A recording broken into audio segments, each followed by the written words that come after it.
Hey guys, what's going on? It's Eli, back with another review video, and of course, continuing on with the Little Mermaid week, and that's right. Now come up to, the next, direct-to-DVD Disney sequel, which being a prequel, and that is The Little Mermaid, Ariel's Beginning. Yes, so The Little Mermaid, Ariel's Beginning. This, and along with Cinderella 3, being the last two direct-to-DVD Disney sequel films. Yeah. Cinderella 3 turned out to be pretty good, but this, not so much. But the first things I have to say about Ariel's Beginning, it's just like how I feel with The Little Mermaid 2, Return to the Sea. I don't think it's that bad. It could have been a lot better, but still, and I understand. I do. But anyways, of course, read the description and story. In the kingdom of Atlantica, where music is forbidden, the youngest daughter of King Triton named Ariel discovers her love of an underground music club and sets off to a daring adventure to bring restoration of music back to Atlantica. Yeah, so basically, again, this being a prequel to The Little Mermaid, and I'd say for it taking place before the Little Mermaid TV series, I think it really shows. Because, yeah, it is interesting because we do get the appearance of Ariel's mother, Athena, which, that's amazing, and, there was a time when, all of Atlantica loved to have fun and, sing and dance and, especially listen and play music. And especially, Athena, she absolutely loved music. And it is kind of cool that, we see a young King Triton, before he went gray, so... And Queen Athena, she was voiced by Loria Hill Butters, if I'm saying that right. The first name right, that is. I hope so. But at one point, because, the mermaids, they used to have fun on land, and they had their own, private, I don't know, fun area, I guess you could say, with waterfalls, stuff like that. And at one point, King Triton gives his wife, a gift, a music box that he made. But then all that is interrupted when a pirate ship comes in and Athena gets killed by the incoming pirate ship. And that completely changed King Triton. He threw that music box way into the air, and all music of Atlantica would be banned forever. And fast forward 10 years later, and we see Ariel and her sisters now all grown up and teenagers, and Atlantica is completely different. They're nobody is having a good time there. No music, no nothing. And we get the appearance of the antagonist, Marina Del Rey, voiced by Sally Field. Yeah, and I almost forgot that it was Sally Field. And about Marina, I know this.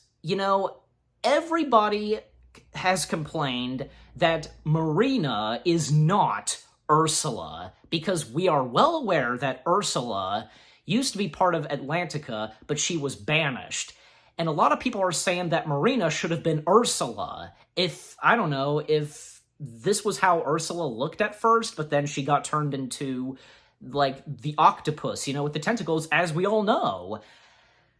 I don't know. I mean, who knows? I mean, of course, it's never established, and there's no appearance of Ursula, but I understand how people feel that Marina should have been Ursula. I do. But Marina didn't bother me, I thought that she worked, I'm just saying, just bear with me.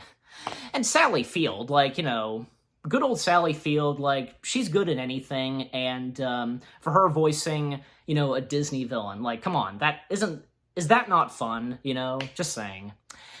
Also, aside from Marina, it's nice that we get more of Ariel's sisters, And not to mention, Ariel's sisters had no appearance in The Little Mermaid 2. And, that was never established why they weren't there. I mean, for me, my guess is that maybe they got married and they went to different parts of the ocean. You know what I'm saying? Like, maybe that's the case. I don't know. But, I mean, it's a good guess, But, yeah, for them being in this, like, that's nice, and it's nice we get more of her sisters, because they seem like pretty interesting characters, and, had we gotten more of them in the first Little Mermaid film, just saying. And some of Ariel's sisters, they're voiced by Tara Strong, Jennifer Hale, Kari Walgreen, and Grey Griffin, which, yeah, makes sense, They did a pretty good job voicing some of the sisters. Jennifer Hale voiced Alana, Tara Strong voiced Adela, Grey Griffin voiced Aquata, and Kari Walgreen voiced Atina. Yeah. So there's that on Ariel's sisters. And apparently this is where Ariel and Flounder first meet. And that's a bit confusing because in the Little Mermaid TV series, and as I established in my review of that, they met when they were kids. And apparently this is where they first meet, them a bit older, and just, okay, that's weird. I mean, Disney, how do you explain that? Well, it is one of those things, But anyways, so yeah. And throughout the film, because, with Atlantica not being as it was before, Ariel, she's getting sick and tired of living in Atlantica. There's no fun or anything like that. And, and that's when, of course, Ariel, after she becomes friends with Flounder, and she at one point follows Flounder to, like the music club. Yeah, the underground music club. And that's interesting because they're playing they're singing and playing one of Harry Belafonte's songs, Jump in the line, rock your butt, that song. Like, how do they know that song? Who can argue? It's fine. Like, I think to me it fits well in Little Mermaid and with this. And by the way, speaking of which, the songs in the film, well, I think it's just like with The Little Mermaid 2. They're not very memorable, in my opinion. I mean, a couple of songs like Marina's song, like One Mistake, or Ariel singing a song that I believe she starts remembering that her mother used to sing, I think. Even at one point, because Ariel now joining the underground music club, and she kind of gives it away to her sisters. And of course, they come along to the underwater music club, underground music club, yeah. And yeah, Marina does find out about this, and of course informs King Triton. Another thing about Marina is she's trying to get Sebastian's position, his job, and which she successfully does so. Oh, and not to mention, Marina had a sidekick with her named Benjamin, voiced by Jeff Bennett. Like, all I can remember about Benjamin really is sometimes he's going, ooh-ah, ooh-ah, ooh-ah. I'm not joking. Like, I'm just, it's true. So, well, like, sometimes when there's a dance or a song number, he's going, ooh-ah, ooh-ah, ooh-ah. So, what kind of sea creature is Benjamin? I forget. Let me know in the comment section if you know.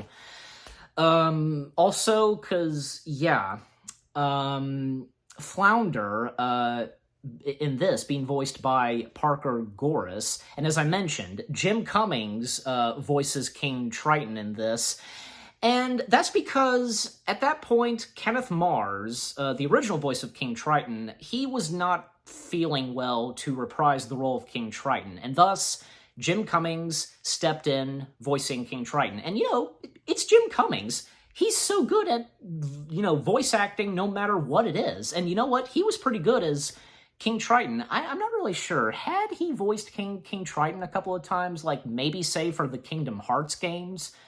I don't know. I'll have to look that up. And you guys can let me know on that too.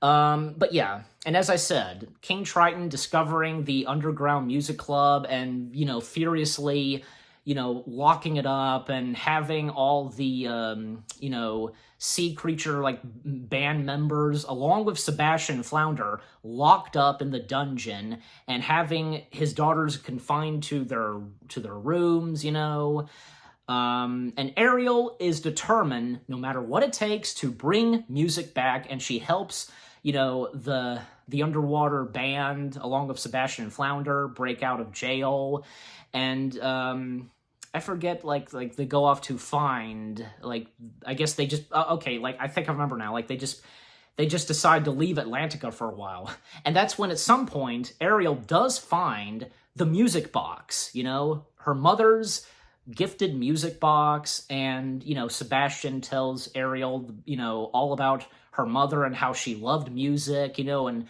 how Atlantica, there was a time when it was very happy and such, and when they were little kids, her and her sisters.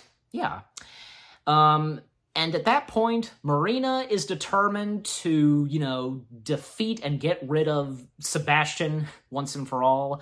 I mean, yeah, King Triton is informed about this. Well, Benjamin first informed Marina and, one of Ariel's sisters. I believe it's Atina. I think so. Yeah, the older sister. Informs her daddy, King Triton, about Ariel's disappearance along with Sebastian. And Marina, she secretly sends out electric eels to get rid of Sebastian and along with Ariel. And geez, because, Marina just a complete psychopathic mermaid, and basically pretending that it was an accident, Ariel being killed by the electric eels. And so, yeah, Sebastian, Flounder, and Ariel, because, when Ariel finds the music box, she, heads back to Atlantica while the underwater band, one is a stingray, one is an octopus, a sea turtle, and a fish. They don't plan on joining them, and they just, if Atlantica goes back to the way it is, then, they're always welcome back, to play music. So when Ariel, Sebastian, Flounder, they head back to Atlantica, that's when they encounter the electric eels and a whole chase sequence with them and the eels. And, of course, the underwater band comes back and helps them.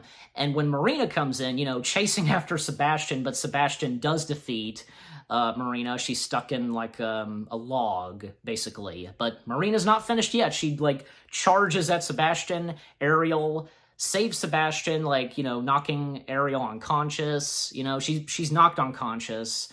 And that's when King Triton says, "What have I done?" And yeah, clearly, what have you done? You've been blinded for years of, being heartbroken, and ever since, the death of your wife, Atlantica has not been fun at all, and, even Ariel made a point to her father that, Mother would not have wanted any of this, and yeah, she was right, because clearly Athena would not have wanted this to happen, and, with King Triton be all sad and banishing music. Yeah, it's obvious.